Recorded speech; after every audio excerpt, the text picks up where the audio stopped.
Good morning පොඩ හැමෝටම අද මම ඇවිල්ලා තියෙන්නේ 2023 O level ගණිත ප්‍රශ්න පත්‍රයේ දෙවෙනි ගානත් සමග.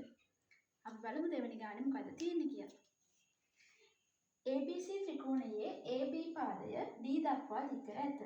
රූපයේ දී ඇති පරිදි x හි අගය සොයන්න. හරි. මේක දැක්ක ගමන් ඔයාලට මතක් වෙන්න ඕනි ජ්‍යාමිතිය ප්‍රමේය තමයි පාදයක් ත්‍රිකෝණයක පාදයක් දික් කිරීමෙන් සෑදෙන බාහිර කෝණය අභ්‍යන්තර සමග කෝණ දෙකේ එකතුවට සමානයි කියන ප්‍රමේය තමයි ඔයාලට මතක් වෙන්න ඕනේ. හරි. එහෙනම් මේ ප්‍රමේයයේ ආකාරයටම මේක දිහා බලුවහම x ට 2x එකතු කරාම 120ට සමාන කරන්න පුළුවන්. x එකතු කිරීම 2x සමානයි 120යි. x ට 2x එකතු කරාම 3x 120ට සමානයි.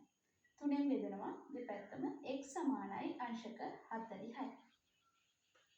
තවත් මේ වගේ ගානකින් යලිත් හමු වෙමු. එතෙක් ඔබට සුබ දවසක්.